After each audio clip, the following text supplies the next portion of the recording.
Good morning, everybody. Welcome to the April 17, 2012 Senate Budget and Appropriations Committee. Our ongoing discussions, hearing testimony from various departments, mayors, other groups of interest with regards to the FY13 budget. This morning, before we hear from our DCA Commissioner, Acting Commissioner Richard Constable, we are going to hear from a panel of mayors that we've assembled throughout the state. And they're going to share some key concerns that they have with us. It's a bipartisan group of mayors. I'm going to begin. I'll let Mr. Andash, if you'd like to say a brief remarks. And before we do that, if everybody just introduce themselves, that would be great. Okay. Good morning, and thanks for meeting with us this morning. I'm Art Andash. I'm the mayor of the Borough of Mount Arlington in Morris County, also president of the State League of Municipalities. Good morning, Senators. We appreciate you giving us the opportunity to speak this morning. Introduce ourselves. Yeah, do you want everybody's introduction? I'm sorry. Yeah. Go ahead. Mayor Janice Mironov of East Windsor Township, and I'm also the first vice president of the State League of Municipalities. Mayor Joe Venezia with the City of Estill Manor in Atlantic County, and I'm here on behalf tonight to discuss about pilot funding, how it's going to affect our municipality in a very negative way with its cut. Mayor Robert Campbell from Down Township, Cumberland County. You should microphone over to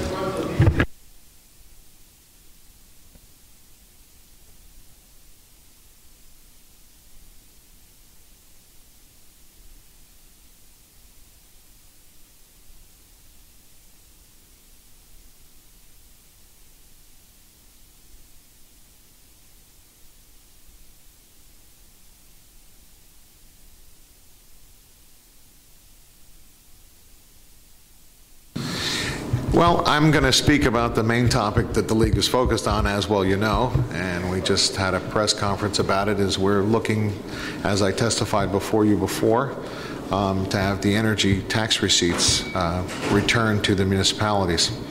I think it's very important obviously for property taxpayer relief, which is what we all are striving for, and I know that this should never be an us against them position. It should be all of us working together to make this work and restore that money. So that's one of the main topics the League is focused on, and that was my main focus today. And after the past,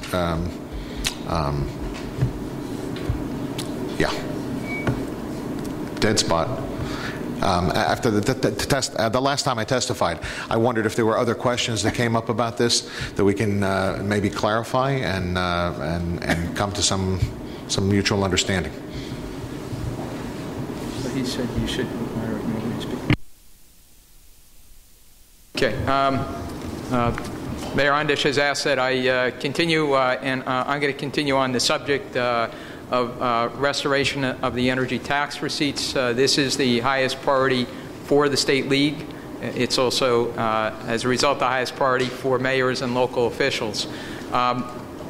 You have received material and testimony about the history of this, but just in a nutshell, this is a tax that is related to utility infrastructure. For many, many years, it was collected directly by municipal governments. In the early 1980s, the state took over collection of those taxes with the express understanding that the monies were to be restored in full, returned in full to the municipal governments.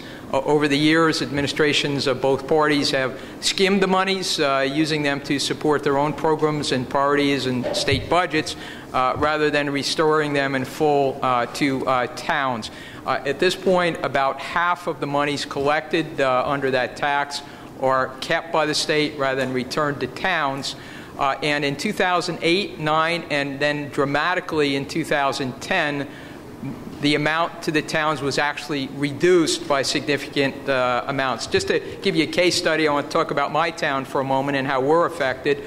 East Windsor Township is in central New Jersey. We're exit 8, literally.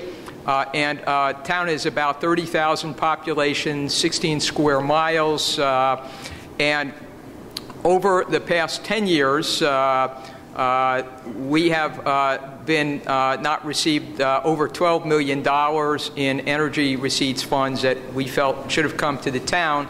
And most specifically in 2012, calendar year 2012, we believe under the legislative formula calculation that East Windsor was shorted $2.8 million in the energy receipts. Now, what does that mean in our town?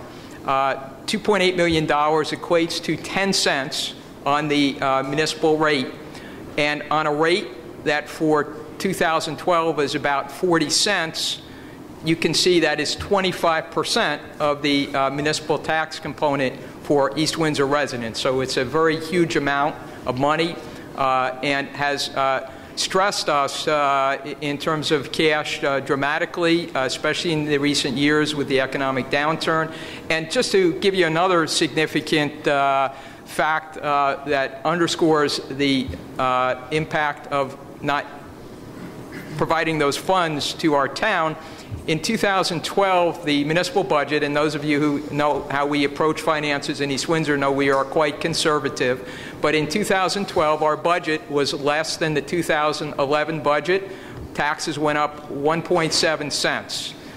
There is a cash problem, and it relates into a increasing tax, property tax issue for residents. So we would ask your kind consideration of addressing this. As we all know, and many of you have been outspoken, property taxes in New Jersey is the #1 culprit. There is no issue that competes with the concerns and the stress that our constituents face with the burden of property taxes. And this is an opportunity for all of us to make some headway to restore some of those funds, acknowledge the justification of our cause, and begin an approach that would end up providing property tax relief, which is what these monies always were collected for, always intended for, statutorily recognized to be intended for. So we appreciate your consideration. Thank you for having us and allowing us to address this very, very important issue to towns and property taxpayers. Thank you, Tim. On behalf of the City of Eston Manor, I'm here today to represent my community, and we have a very pressing issue that's happening as it relates to pilot funding. A little scenario background of Eston Manor: we are 54 square miles big. Coincidentally, the state of New Jersey owns 54% of our community. We are the second largest city in the state of New Jersey, landmass-wise, that is. We're getting somewhere around $192,000 per year of pilot funding, and this is the payment in lieu of taxes for all the state-owned land. We have now had a 1/3 reduction of that. That is one of our primary sources of revenue that has kept our city afloat. We have always entertained the good idea of the state of New Jersey owning such a large amount of our land mass over there, and primarily it's for the ecology. We are very pro-environment for our community. Eston Manor has a very large underground source of water, which is the Cohansey Aquifer, that does in fact feed a very large portion of the state of New Jersey, that residents have the pleasure of drinking our groundwater that we have been maintaining. But the reality is, this 1/3 cut that we have experienced this year amounts to 6 cents on to the property tax owner. What eventually will happen in the long run is that we will go out of business. Our city will just literally fold up, and there's a number of other communities that have heavily relied upon this pilot funding, and with the cut of it, we are now doomed. And we are truly begging for the Senate Budget Committee to consider that this is our lifeblood, and if this city was to go out of business, as well as a number of other towns, I kind of really wonder who would then take us over. Would the state then be responsible for maintaining our community? We don't want to become wards of the state, but nonetheless, we're simply asking to have our pilot funding restored. And from what I understand, actually, it's somewhere around $3 million is what it equates to throughout the state of New Jersey.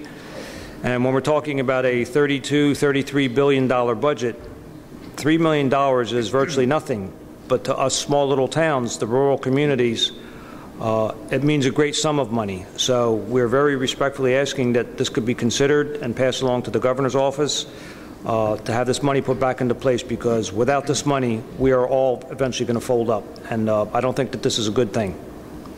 Thank you.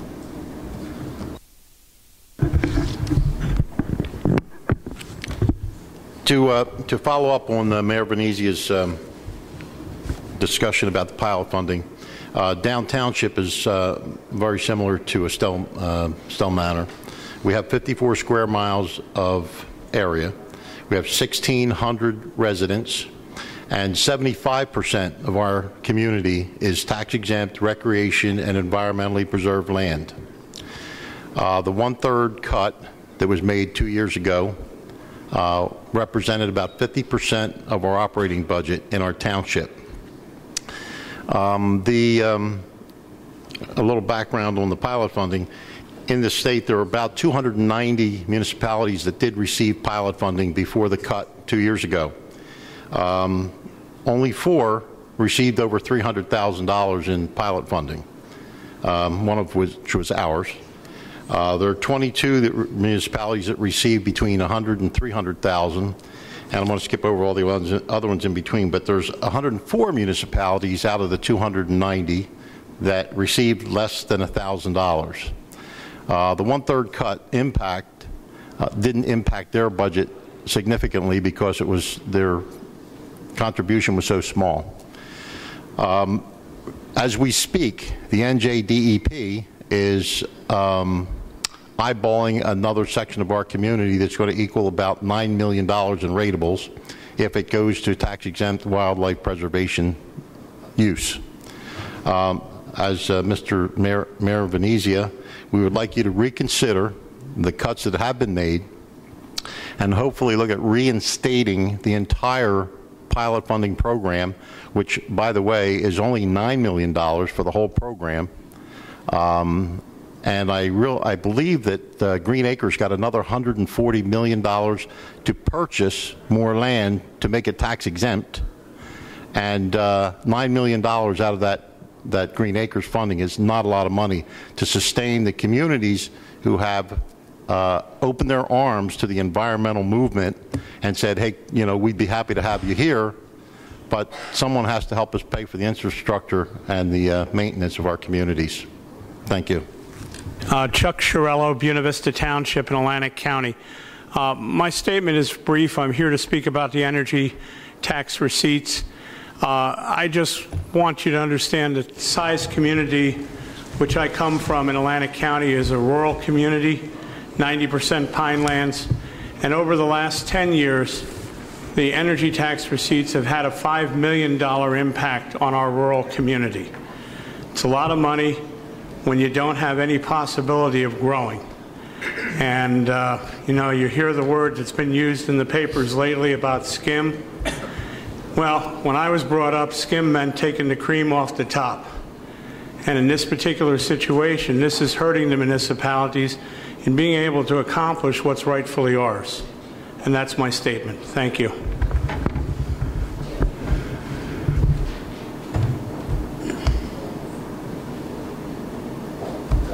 Go ahead. I was waiting for the chair. Thank you, Mr. Chairman. Thank you, Senators.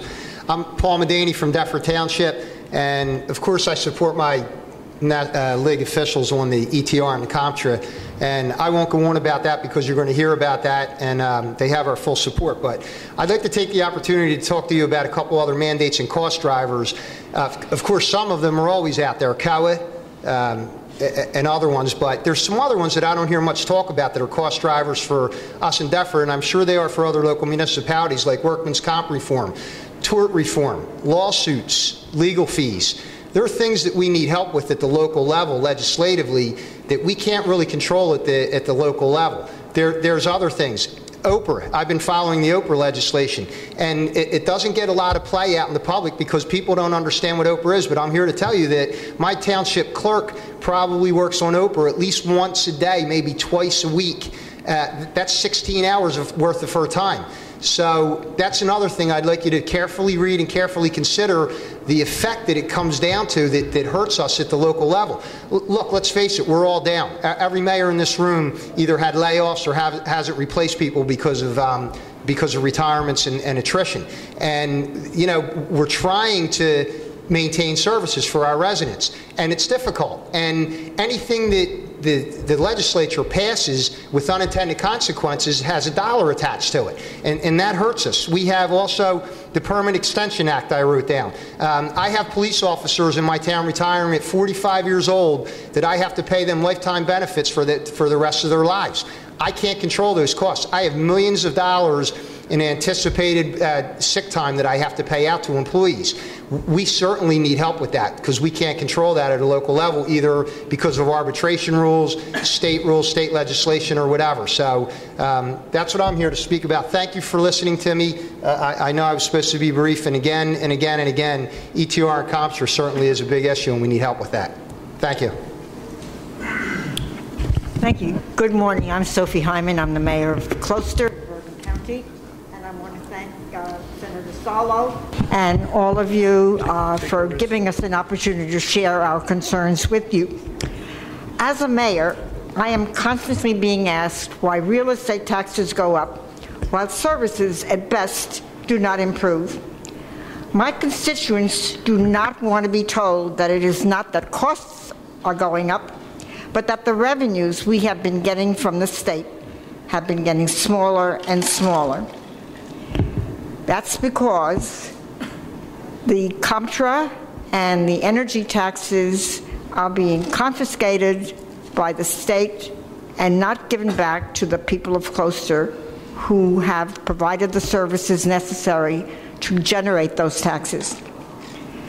Gloucester's population has been relatively stable over the last 4 decades, but our total real estate taxes have jumped from $756,393 in 1973 to $10,458,900 this year.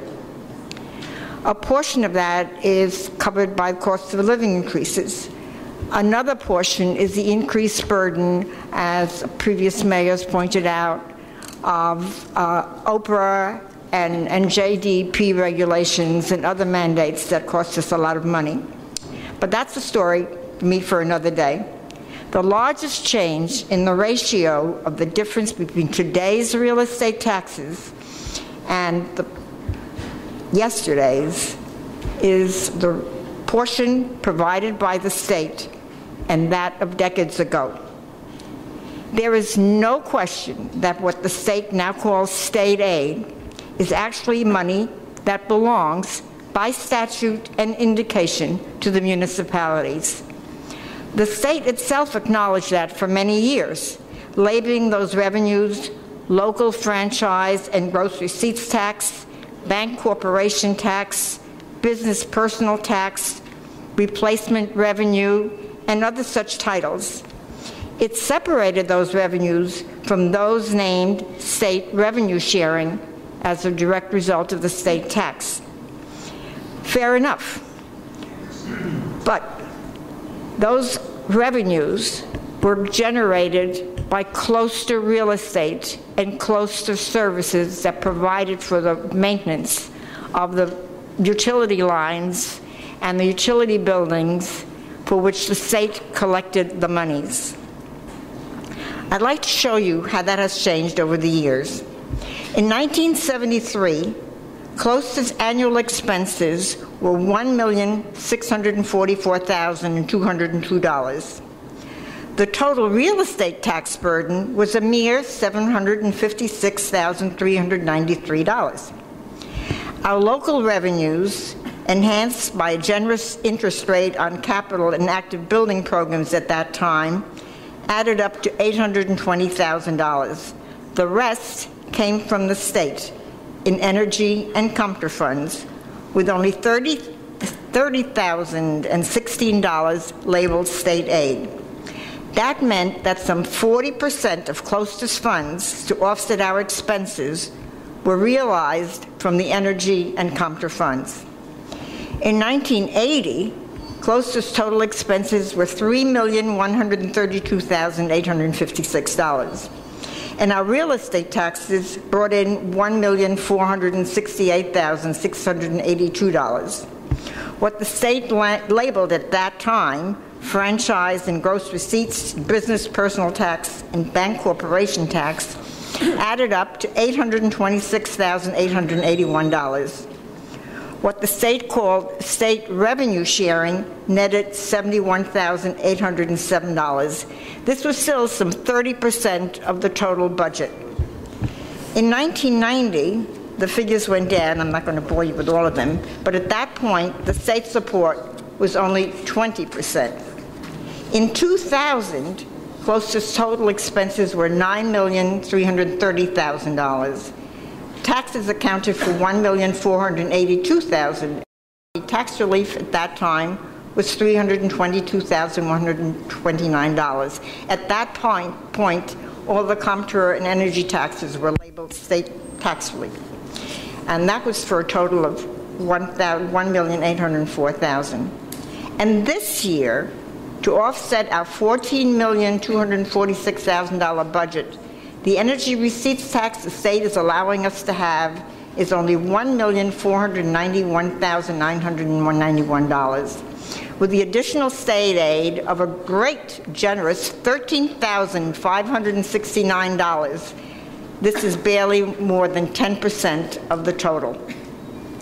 The receipts from the various taxes that the state now administers, supposedly on behalf of the municipalities, has increased proportionally to our expenses.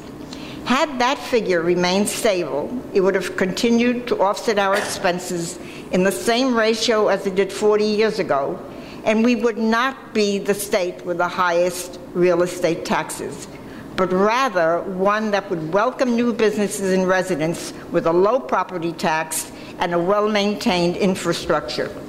Instead, we have postponed road repairs, our sidewalk curbs are crumbling, our transfer station is closed on weekends, we've cut our police force by 20%, and our DPW went from 21 men to 14. We're trying to find every possible cost saving without impacting further on our services. The County of Bergen is doing our dispatch services, and we share health services with a dozen other boroughs. We share our gas pump with several other boroughs and school systems, and maintain mutual aid agreements for all our volunteer services in our police department. We're asking volunteers to do many tasks formerly completed by DPW, and we have part-time borough employees who have replaced full-timers. Ladies and gentlemen, I want you to consider the municipalities and give us back those Comptroller and energy tax funds. Thank you very much. Thank you, Mayor. Mayor Smith from Irvington, New Jersey, also serve as president of New Jersey Urban Mayors Association. I'll be very, very, very brief. This year's budget, if we had the energy tax receipts, I'm looking to close a gap of 1.3 to 1.5 million. If I had my energy tax receipts, the gap would be closed, plain and simple. All right, if everybody can shut the mics off, and let me begin here. I want to make it. I'm going to focus on the energy gross receipts tax. That seems to be the big issue. I know there was a press conference earlier. The energy gross receipts tax has, as we know, it's been around for a long time, and unfortunately, mayors of both parties, legislatures of both parties, over the years, has diverted dollars from the energy gross receipts tax. They've changed the formula to divert them away from towns and into the general fund. And this has been going on. It's a practice that mayors of both sides of the aisle, governors on both sides of the aisles have employed. I think what the concern now is, if I hear all of you correctly, is we've just gone through a very difficult time. Revenues are at all-time low. As revenues begin to rebound across the country, and here in the state of New Jersey, although we're lagging a little behind some of the states, but as revenues begin to rebound, you want to ensure that dollars go back to the municipalities in the form of the energy gross receipts tax. Right now, it's about 50%. 50% goes to the general fund, 50% goes to the municipalities. There's a lot of talk about income tax cuts and other types of tax cuts, but what you're saying is mayors know what's best. You would like to see some of those dollars, as revenues come back, to go back to your towns, which will ultimately reduce your property tax levy. Am I correct in putting in a nutshell? That's pretty much a nutshell. Or, to make it real easy, to make it very easy, how about we just have the utilities pay the money directly to the municipalities again? Make it easy. Your sum up, Senator, is on the money, and you know, people have asked us why now, because this has been a long-term issue.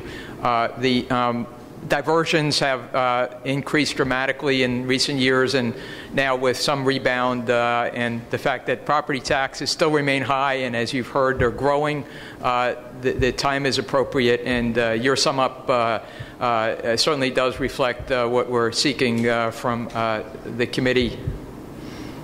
Let me just add one more thing to that as well, and that is now is the time, because the past 10 years, obviously the last several years have been difficult, and we realize that the state's been using the money to close budget gaps, which is understandable. There's good programs, and again, as I testified before you before, we understand you've got a burden on your lap too, as far as trying to fund all of the good things that people are doing in the programs that are good programs, but you can't fund everybody. It's just like our municipal budget. There's just not enough to go around. You have to make cuts in certain places. So we're not denying that the state has got good programs that you've been funding and using the money to close gaps. But the point is now, as you said, the recovery, there is some recovery going on. We would like to see in this time frame begin to move back to getting the funding back to where it was in prior levels. We're not looking for, we'd love to have all the money back, but we certainly know that's really a big challenge. But we would like to see the funding restored and begin to be done in a process where we're going to get our property tax relief money back. Mayor Ron, there's just a question, and again, this is not, we can't blame Governor Christie and his administration for this. This has been going on for some time. As revenues dropped, governors began to, and it continued into the Christie administration, but did not start with him. There's no doubt about it. It goes back some time, over a decade, I believe, almost. It goes back over a decade, even to the Whitman administration, where these diversions began, and they increased as the recession came. They've only increased. I understand what you're saying. Is revenues now are beginning to rebound, and I'm a mayor. I'm a mayor, and I know I could use. My life would be a lot easier if I got those energy gross receipts tax back. What you're saying is you don't expect to get all these dollars back, but if we could do some type of phase-in, we're talking about an income tax cut, 10% income tax cut, but if we could do some type of phase-in on the energy gross receipts tax, that will hit to our residents. Property taxes is what's still the driving issue out there on many of our residents' mind. And if we could phase this energy gross receipts tax back in the time, that may be a better way to help some of our residents who are still struggling from property taxes. Am I correct in saying that? That's correct. That's what we want to do. We want to get it phased back in. Yeah, just a quick comment and a question. I see we have actually two mayors on here, Mayor Stack and Mayor Sarlo. I think all of us have had a relationship with the local municipalities. I served on the local level for 7 years under both the Republican administration and Democrat administration. And I understand the point from which you advocate in terms about additional revenues. And if you look from the state side, it is with this, as Chairman Sarlo said very appropriately, over the last few years, going back, I guess maybe even 15 years, there's been a slow reduction under whether it's been Whitman, McGreevey, Cody, Corzine, Christie, because the revenues just haven't been there. Now, this year, it looks like the revenues are up anywhere from 6 to 7% for the first time in many years. Sure. And the question that I have for all the mayors is, if you look back even the last decade, under McGreevey and Cody, property taxes went up 6.6, under Corzine 4.9, under Christie was 3.2. Given the property tax cap, given the bipartisan pension reform that we've seen, we're all concerned about the property tax being capped at 2%. What else can we do legislatively? With the revenues, I got that part. More money, we understand that part. What else can we do to help your mission become an easier job. And when I heard the mayor from Bergen talk about they reduced their police by 20% and their public works from 20 to 14, the question was the number was it artificially high a few years ago and now we're reducing it, or are you operating at an optimal number now, or are you still short-handed? So I'm trying to find out what is it that we can do as a body, bipartisan, because you're hearing it on both sides, that can help your job be a little easier. It wasn't a matter of cutting from one year to the next, and I think other mayors will vouch for the same thing. We've been cutting all along. I'm taking from the top to the bottom. And part of the cut is asking people to do a little bit more, which is reasonable. And a good part of the cut is not doing things we should be doing. An infrastructure that is deteriorating and is going to cost us a great deal more money eventually. We have a road in town that needs to be totally reconstructed. It's going to cost us $1 million for one simple little road to be reconstructed. We can't afford to do that any longer. We used to have a road building program on a regular basis that invested $500,000 or more each year. We can't do that anymore. We are saving money. We are doing everything we can in terms of shared services, in terms of asking volunteers to take on permanent jobs. But at this point, we've reached the bottom, and I think that's what all the mayors are trying to tell you. We can't go any further without getting some of this money that is ours to begin with back into our fold.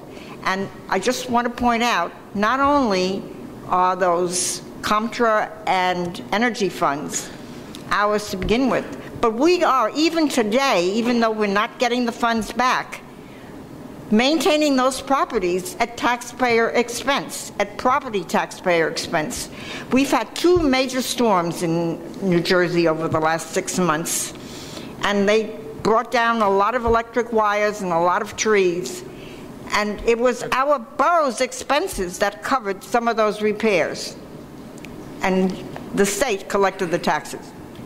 Yeah, Senator, just to add on, I think you'll find that towns over the years have been looking for cost savings, ways to do things more efficiently. Most all of us have had shared services for many, many years. It's not a new concept. In some areas where it's appropriate, some privatization. We did that with our daytime EMS service. We actually did that 10 years ago. We saved $250,000. So these are not new things. Mayors are at the ground level. They recognize the level of service needed and have been working for years to affect efficiencies and new and innovative ways of doing things. The problem for towns today, and let me just add that we also do appreciate some of the legislative reforms, and some of those certainly have had some positive cost impacts, and recognize and appreciate that. I think for most towns right now, it really is a cash problem.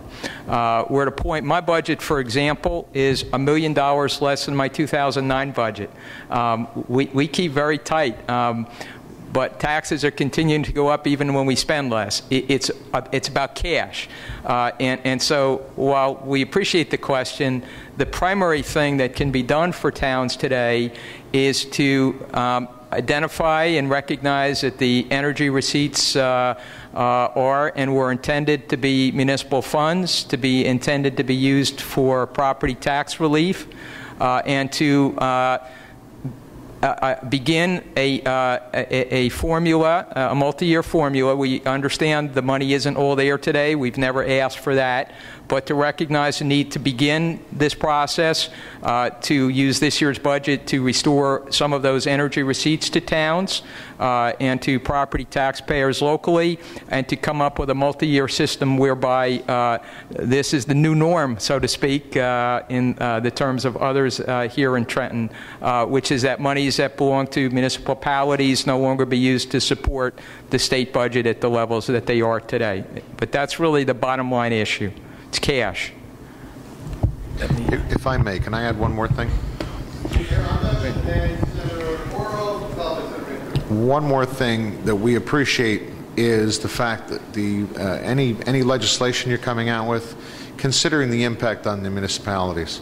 We don't need any more unfunded mandates. If you're going to come up with something, you need to have funding behind it that doesn't fall on the backs of the municipalities. And I want to applaud and appreciate, I've seen a big drop in that. You've really been mindful of that. That's a way you could really help us dramatically as well, on top of the energy tax receipts. Thank you. Yeah, I'd like to join in just real quick on a response. One is the energy tax receipts. We've heard enough of that today. But two, from just an urban perspective, restoring some of the dollars to the UEZ program so that we can attract and maintain businesses to urban centers. So there was a proposal I know that's been circulating in the legislature around that, of restoring about half of the $90 million. That it would be a good start. And I'll give you an example. I've got a mall being built in my town. Many people know the Valley Fair site. Well, I got a guy to invest $12 million. He came because we had the urban enterprise zone. He'll be finished with all the structural parts of the mall in August. We got to fill the mall up with retail. But if we could get some help in attracting the kinds of businesses to urban centers, which will create jobs and keep that a viable, rateable, that's one of the things you could do in addition to the energy tax receipts from an urban perspective. Thank you. Yes, Chairman, thank you very much, and I really appreciate it. And Mayor Ondish, is particularly with the mandates, because I know this legislature on a bipartisan basis actually increased the number of organizations that can go before the council on unfunded mandates, which I think is, and some I think have taken that course of action, which I applaud. One thing that's just as a statement that we all need to make sure, and we're all in elected office, is that total cost of government. And we should be looking at every level, whether it be the municipal level, the county level, the state level, of how do we keep reducing that total cost of government. And I think on a bipartisan basis, as Senator O'Toole and a number of senators have mentioned, like the those future costs, like I think is like $250 million of savings this year in trying to lower the cost of government with respect to the pension and health care reform. And that's the kind of things we need to continue to do. One of the things I do get a little concerned about when you think about not raising that total cost of government is what I would refer to as the waterbed effect. You push it down one place and it pops up someplace else. And I think we all have to be mindful of that, because if you think about what happened during the pension holidays and when everybody was going to save money and whatnot, I don't think the taxpayer ended up really saving any money. And as with the state law, and we had to start putting money back in the pension plan, obviously we're in bad shape because of those programs, because of the fact that we stopped putting money in, and it got used for other stuff. So I think we have to be very mindful of that on everybody at all levels, that we don't end up the idea of plugging a gap where it would have been a lot easier. The tough decision would be, well, we're going to have to either do that shared service or consolidate a service with another town or a school board or whatever, where it would be the pressure might, and I'm talking about the state level as well, the pressure might come off a little bit if we obviously moved it from one part to the next. As we look at ways for the energy receipts tax, over a multi-year or whatever happens to be, we all have to be very mindful that we don't end up raising that total cost of government someplace else, because I do think, very true, and I won't bring up the Boston College study, but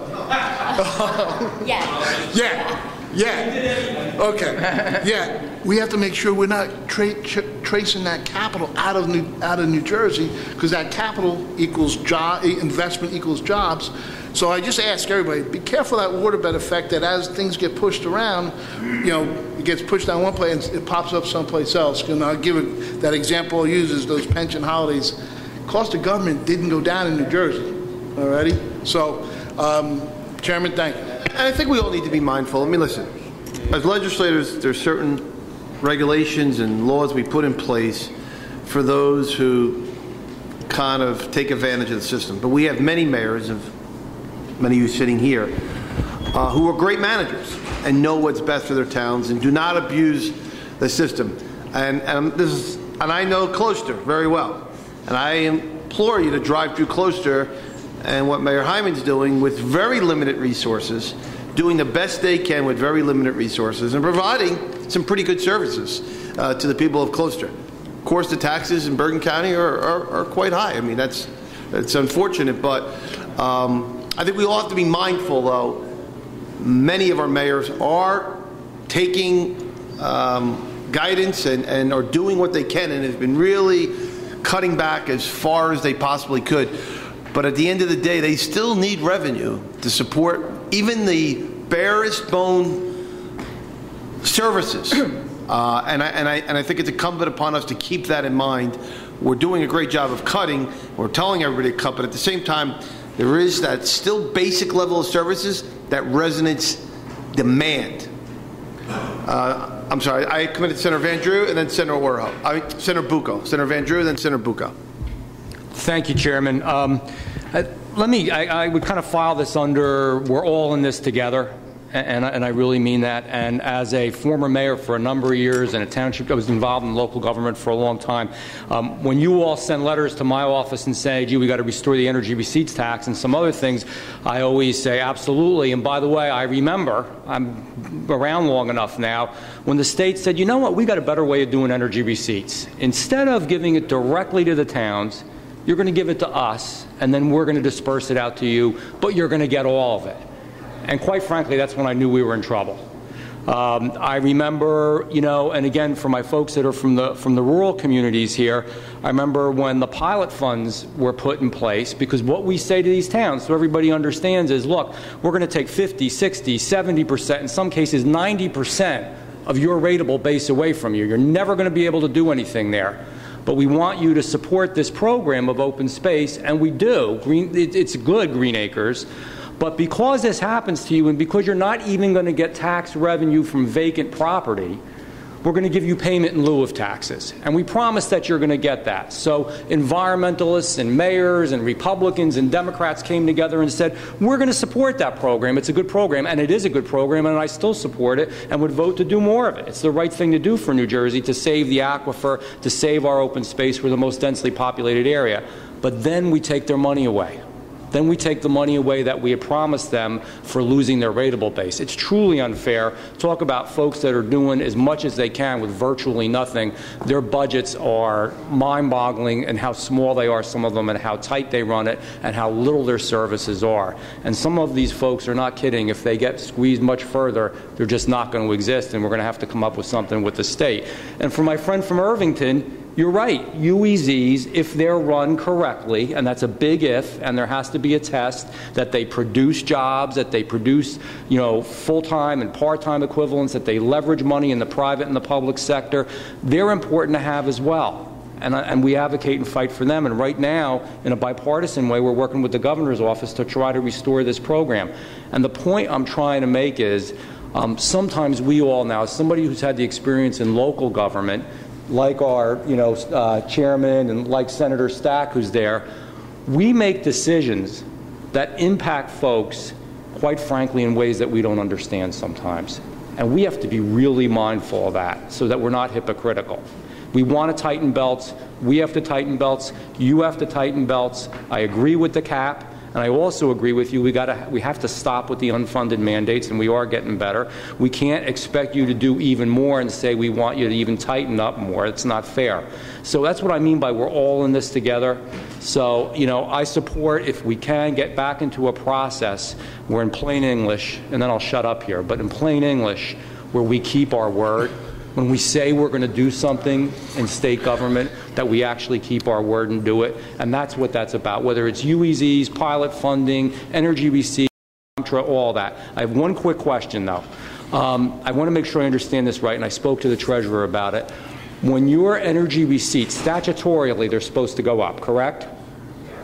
When they don't, when they still go up, but then your Comptra is cut a similar amount, correct? Yes. And if you are no longer getting Comptra, what happens then? Some people have been zeroed out in Comptra. Well, that's going to be an interesting issue at some point. The numbers, to the best of our understanding, are considered statewide, so that the amount that has to go into the energy receipts is a statewide fund, not on a town-by-town. But my town, for example, our Comptra now is at zero, because what happens, I think you all know, is that the money is taken from one column to another. And that's going to be an interesting question I hope we never face, because we're going to take the appropriate actions to begin to restore the monies. But it is a question because of the poison pill provision, which indicates that the state can no longer collect the monies if it doesn't comply with the statutory formula, of which there are different interpretations. But as you know, again, in my mind, and I've seen it before with beach replenishment, a host of other issues, poison pills can easily be undone by any budget document. So I don't know how much that matters. But my understanding is if you've been zeroed out in Comptra, you're still going to get the increase in energy receipts tax. But I would like to tack that down a little bit more and find out exactly what is going to happen to that. But Senator Van Joe, you raised a very good point. And I think Mayor Murnoff put it, it's globally. So you take the whole Comptra. Some towns are already at zero. Hopefully we never get to it. The Comptra is at zero. Well, budget language every year supersedes the energy gross receipts tax. That's what it basically does. It replaces the reduction in energy gross receipts tax with the Comptra. But eventually you're going to get the scale going the other way. But it's not town by town. It's the whole pot of money. Yep. And then, Chair, I'll wrap up through you. As we look at the energy receipts, I'm going to ask the committee, just as we're going to look at urban enterprise zones over time, to look at these payment in lieu of taxes for these very small, very struggling towns as well. If we want to continue the environmental safety net that we're trying to create in this state, I mean, just so we put it in perspective, and the mayors did, you're speaking statewide a $3 million difference. But it's unbelievable what an effect it has on these small towns. Thank you, Chairman. Aren't pilots, though, up to each individual mayors to strike? No, yeah, this is payment in lieu of taxes for green acres and open space. So, you know, real quickly, Chairman, like when I was mayor of my town, they would come to me and say, gee, I know we're pulling all these ratables off your rolls. You're never going to be able to collect another tax dollar, but we're going to give you not nearly, it would either be, I think it's $10, $15, or $20 an acre, something like that, depending on preservation plan. And it's a good thing. It's what encourages them to not fight having open space in their town. But then we took the money away. We're taking the money away. So they're getting it from both ends. Thank you, Mr. Chairman. You know, as a former mayor, and I see my mayor sitting in the audience this afternoon or this morning also, I don't think your testimony has, as you see, has fallen on deaf ears. We all understand the problems of local government. But I think, as the chairman and my fellow senators before me have said, we are in a tough position also budget-wise to keep programs going that we feel must be funded. And I think as the economy does improve, we will be looking to see where we can correct some of the deficiencies that have happened to our towns and getting money to you. But I think that's basically what it is. Your position of tight budgets is the same as our position with a tight budget. We've made some changes to help, as Senator Oro had mentioned about the health benefits, where the employees are going to be paying more, you're going to be paying less. So that's going to help in your budget also. So these are things that we are looking at, looking to make some changes, and believe me, we will keep your thoughts in mind and see what we can do. Thank you. I just want to answer Mayor Pinocchio the comment that he made earlier on about when it gives in one place, it goes up in another place.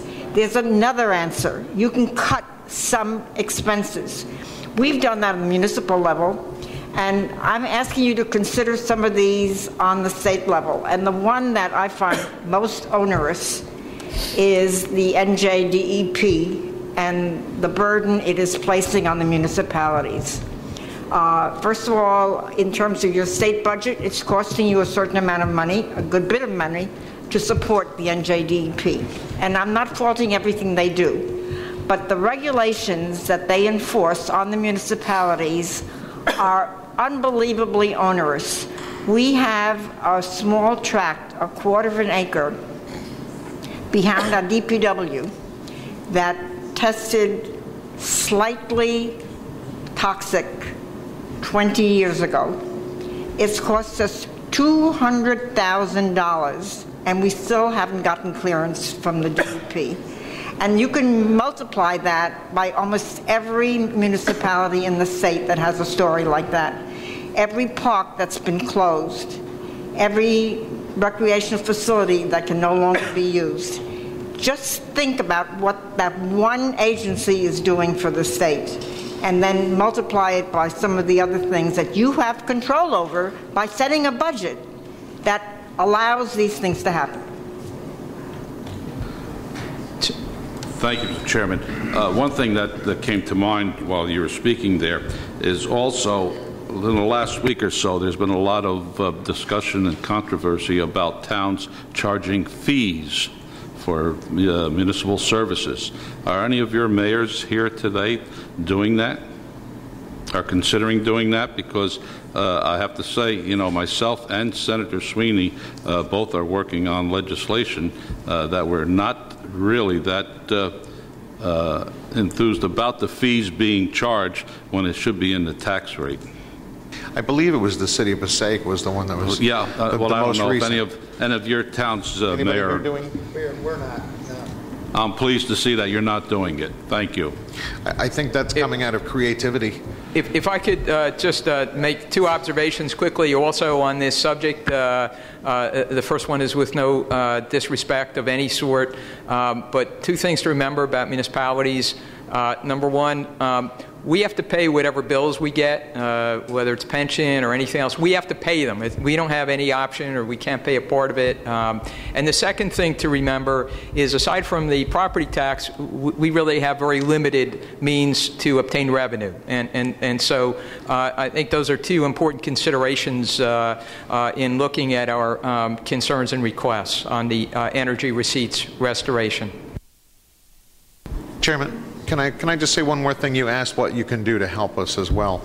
And I think one of the other very important things that you can do, which you've been doing, and I wanted to follow up on Senator Orho, I think what got us in a lot of trouble over the last decade, several decades, is short-term planning.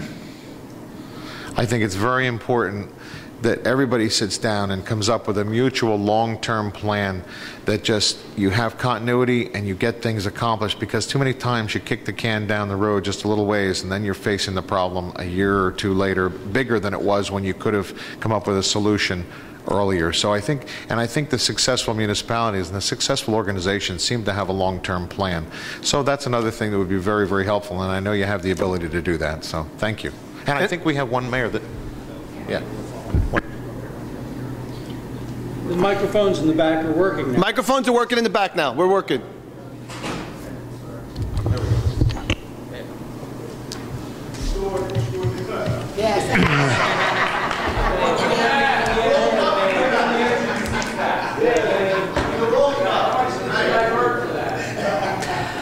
Thank you, sir. I'd like to get back to the battle of David and Goliath here, but quite frankly, these small little towns such as mine, we really don't want to see them go out of business. We don't want to see them go out of existence.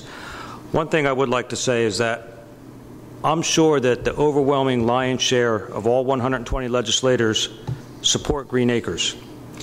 To take these towns that are the host to all of this Green Acre property that we are preserving for the entire state to enjoy, and to cut our funding from us.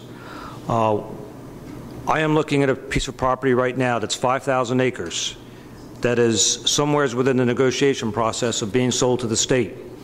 If I'm hearing that this is going to be cut, what does my town have to gain from this, where this could possibly be a rateable on future on up the road? We're currently getting somewhere around $20 per acre with that property now. One of the other things I need to remind this board is this. If you have 60% or more of your municipality that's owned by the state of New Jersey, you receive $20 per acre. If you have less than that, you receive $10 per acre. Right now we are at 54%. If this 5,000 acre tract of land is sold to the DEP, we are pushed way beyond the 60 percentile range. My question to this panel now is, what does Estill Manor have to gain by supporting this for the preservation of open space? At whose cost? We have had a $1 million budget for at least the last 15 years. We've cut services. We've cut all kinds of spending. We really have our cost very much in control. There's not a whole lot more that we can go. And this small little revenue source that we do receive from the state is what keeps our town afloat and keeps us alive. To cut our lifeblood from us is just not the fair thing to do. I know I've heard from several of you today talking about both sides of the aisle, Republican, Democrat. I'm proud to say that I'm an independent because I fight for the people's cause. And this is one of the biggest issues affecting our community and certainly all of my neighboring communities that have pilot funding that is our lifeblood. We cannot have this cut from us. It's just simply not the right thing to do. We were promised that we would always receive this money. There's actually even a bill that's in place that is provided for this funding, and to now go back on that, it's kind of like, how could that be? If all legislators are in so much support of open space, at whose expense is it? How do you promote this idea? Because once word gets out that, hey, listen, we're not going to give you any funding for this, what town would really want to support this? Estill Manor still supports the idea of open space preservation.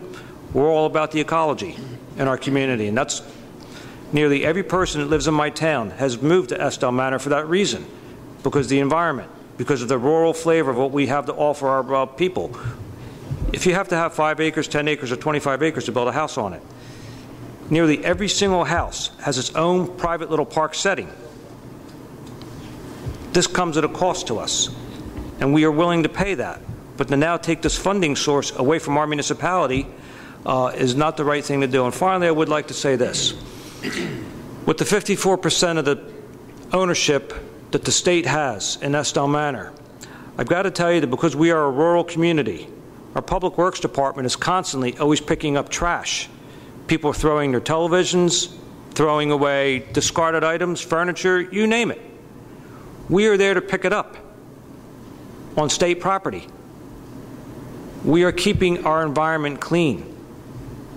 We cannot have our funding cut anymore. We need to have a total restoration of this funding. Thank you very much for your time. I appreciate it. I think Senator Beck is our last senator to speak. Senator Beck.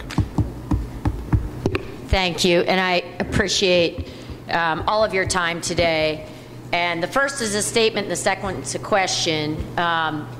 In preparing for today's hearing, I wanted to take a look at the correlation between the amount of state aid given and the increase in property taxes amongst our municipalities. With the instinct that if the state gave more money, that would mean property taxes went up less, right? Which is actually a little bit of, I think, what Governor Florio tried to do at one point. And that's not what I found. What was really interesting is that in the year of 2005, in which Governor McGreevey was in office, and we awarded the most energy receipts and the largest amount of Comptra aid, statewide taxes went up 7.2%. And what's interesting, in East Windsor, they went up 11%. In the year in which the Governor Christie has provided less aid, we've seen average increase 3.2%, and overall statewide, that's a statewide number, and in East Windsor 2.7 and 2.7. So I guess as we're trying to respond to our constituents, and you are as well, and we look at the issue of property taxes and trying to keep them in check, the premise that more aid means lower property taxes doesn't actually play out. But one of the things that does play out, and I want to commend Mayor Mironoff for her work on this, is seeking the consolidation of some of our larger services. And I believe, Mayor, you've pursued this as well. Police, for example, where we know there's significant and real savings in not changing the names of our towns. You'll always have East Windsor and Heightstown have their own identity, but in taking services across borders. And I guess I want to ask, because I know that Mayor Mirnoff worked on this long and hard. East Windsor stood to save about $375,000. Heightstown was going to save about $800,000. I'm not sure where that is in the but if there is a stumbling block to that type of consolidation, which I think Democrat, Republican, I think we have all advocated for consolidation of some of our larger services, public works and police, like crazy, we should know what those obstacles are, because that is what is going to deliver real property tax savings to our residents.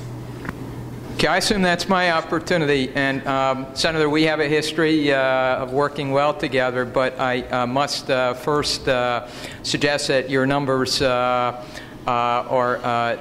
in some way, I'll call them incomplete for purposes of friendliness in terms of how you've characterized our history. And I'd be happy to sit down with you and go through the actual numbers.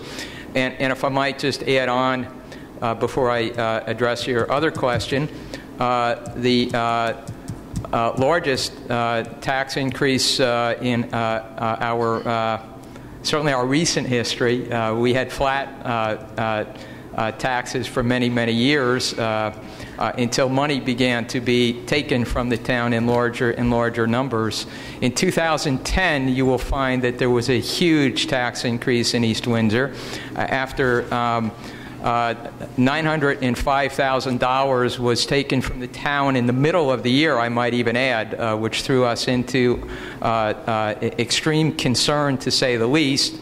And the prior year of 2009, $110,000 was taken. In 2008, $300,000 was taken. And I say taken, not talking about the global amount of energy receipts, but what had been received the year before. Those were reductions from the prior year. So you might want to look at 2010. Now, we all can agree that the cap has, in fact, had an impact on taxes for municipalities across the state by the nature of a cap. At the same time, it's had many other impacts and consequences, which I suggest perhaps are not so good for towns and for residents in general. So I do really have to discuss that for a moment. And I did indicate to you, just as an example, that in the year 2012, when our budget is $1 million less than our 2009 budget, and it's less than our 2011 budget, taxes are going up. And that's all about money not coming in. And the fact that money was not coming in at those levels, especially the dramatic level in 2010, has also had an impact on towns' fund balance and the ability to regenerate revenues to support the budget when, of course, we have so few other revenue sources to support our spending. I might also note, if I can, that our total budget is just over $20 million. You'll find the budget is very low for a town of our size and population, and that our municipal rate has been among the lowest. So let me explain a fact to you as well, in general, and then will answer your second part of your question. Sometimes one of the consequences of having been very successful is that percentages can be generated. I once said to someone in the course of a campaign, it was only last year, as a matter of fact, that to evaluate our tax rate, you need to look at our tax rate and the numbers, not use percentages, because, for example, and no disrespect to any other town, if last year there was one additional murder in the town of East Windsor, our homicide rate would have gone up 100%. Whereas if there had been one additional murder in the city of Trenton, it would have gone up 5%. So we need to be really careful how we use numbers and what we represent them to mean. Okay, having said that, let me take your kudo and talk about sharing of services and consolidation of services. I think all of us at the local level, I think most of us at the local level, and I certainly do, and I thank you for that, believe that it is important that we continually look at ways to reduce costs, deliver services in a more efficient manner, and to do so jointly where it makes sense to do it jointly. And just to give you an example of sometimes it doesn't, East Windsor has its own recycling program. We do not do it with the county. We pulled out many years ago because we got better pricing, better service, and we did one single stream recycling almost 2 years before everybody else. So sometimes it works well and sometimes it doesn't. So every situation needs to be evaluated on its own in terms of cost savings and service enhancement. We did just go through an exercise, I'll call it that, with the Borough of Hightstown on police, which is, I believe, what you were referring to. East Windsor was open and I think fully engaged in that. We actually thought that was going to go forward for reasons that we have not made any secret about publicly. We still don't understand. It did not. It takes 2 towns or more towns to have an arrangement, and for whatever the reasons, people in the borough apparently changed their mind and decided this was not a course that they wanted to go. But we do have many shared services, including, among others, for health officer and other health services, for our senior program, for transportation programs, for emergency medical services, for animal control, joint insurance funds. We have a joint fueling facility. We moved 2 years ago into the state health benefits program. That was a major cost savings for East Windsor. So we certainly appreciate that those approaches can affect savings, and we are always open-minded, open door to look at any further opportunities with other municipalities and with the county where there is an actual identifiable and substantial savings and or service enhancement, as I am confident other mayors are as well. So certainly it's an item, it's an area to keep looking at. One of the comments I have made sometimes in the past is sometimes to bring towns together, it's also important that the state provide incentives or arrange marriages, and that's a second comment. Thank you. I'm going to ask everybody just to be brief in their responses. We have more senators now who want to ask questions. So, Senator Greenstein. Thank you. Good afternoon. I just want to say that on this particular issue of the ETR, I want to commend all of you, particularly one of my mayors, Mayor Mironoff, for her leadership here and in pointing out this issue. And it's one that I'd always heard about, but obviously we've all become more aware of the issue. And truly, from the point of view of just plain justice, I think that you folks have a tremendous point here. I mean, it looks like, looking at the history of this, it was back in 1980 that the change was made and the state was collecting the funds. I'd like to find out more about exactly what happened back then and what allowed this to happen. I assume there was enabling legislation, but obviously it's something that seemed to me to have the intention of the state merely collecting the funds because of inconvenience to the utility companies and nothing more than that.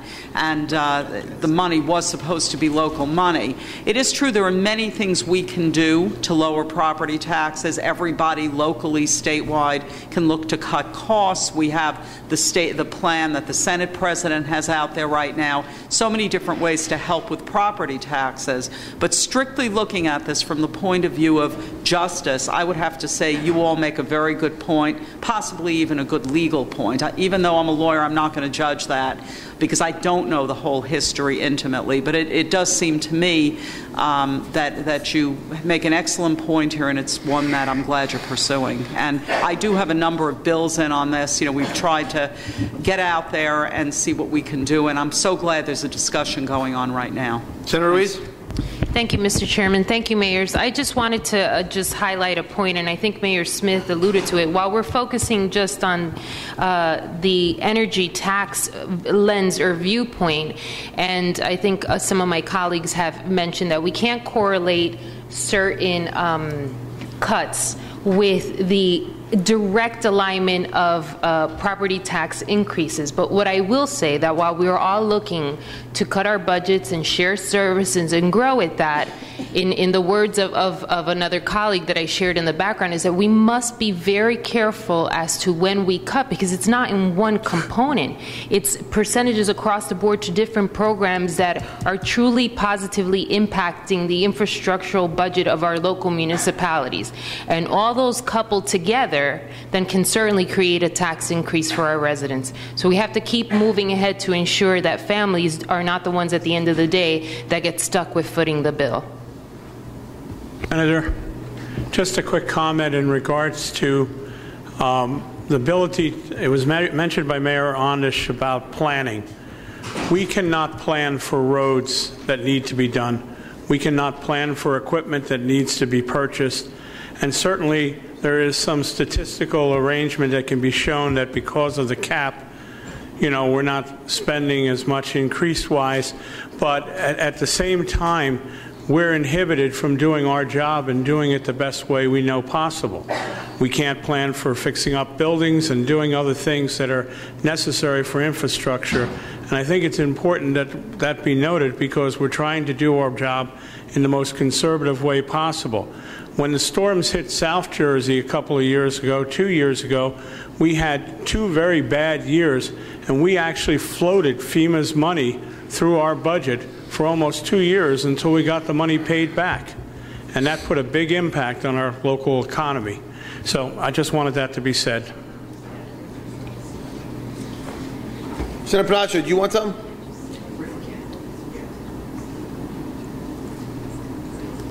Thanks, Chair. I don't want to understate the importance of some of the things that we are doing as a state. All too often we get in your way, we get in our own way, to be honest with you, but the pension and health care reform cannot be understated. The amount of money, it's my understanding that the monies that we are saving statewide this year coincidentally equals about the same amount of monies that are referred to with the energy tax, and yet that money, as you know, will grow exponentially and double until the savings, quite frankly, are going to be quite significant. What I appreciate more than anything else in the testimony today was some of the suggestions and things that we could do as a state, such as tort reform, some of the hindrances that are in your way with Oprah and things like that. But I can't stress enough how we can use current technology, how we can use transparency, how we can put things on the webs. Easy to use, on time, real time, where you don't need a secretary to do the research, where all you have to do is just click a button. I can't imagine any type of business being conducted now at a local or any type of government level that isn't done with a computer. So all it requires is just as you do it, and you get that hard copy, you send it over to a site, and if somebody has an issue with a particular question, whether it's a contract or how much somebody's getting paid, all they have to do is just be referred to that website. It could save your staff a lot of money as far as research time and doing things like that. That's new. That's going into the 21st century, and that's things that we can work together maybe to help you save money. Okay. Thank you. Let me just sum up here. I want to thank members on both sides of the aisle. I want to thank the mayors for your patience this morning and your input. I think this was very helpful. I've heard here today, we recognize that this has been done over a period of time through governors of both sides of the aisle. But as revenues begin to come back, we have to keep in mind many of our municipalities are doing what they can and have really cut services to the bare minimum in order to survive. What I'm going to suggest is I'm going to put forward a bill. I recognize we probably are going to have to do budget language, because budget language will supersede, but a bill that will begin to phase in the energy gross receipts tax. And of course, I'll work with each and every one of you, but we're going to have to put language in there to also make sure it goes to help reduce the levy, the property tax levy. And I'm sure we could find language that will work to reduce the property tax levy. I'm hearing from members here that everybody's supportive, so it should be a bill with a lot of co-sponsors out of this committee. And we'll do a bill. And we recognize, though, as part of the budget process, as Dr. Rosen points out, there's always language in the budget that supersedes what the energy gross receipts tax is. So we're going to have to get a little creative here. But I'm hearing as revenues begin to grow, energy gross receipts tax, returning that to municipalities to ensure it's going back to reduced levy is important to everybody here. So let's stop talking and try to do something. So thank you. Thank you for being here. Chairman, on behalf of the League of Municipalities, all the mayors here, and the mayors that are supporting us that couldn't show up, thank you very much for the time. Thank you.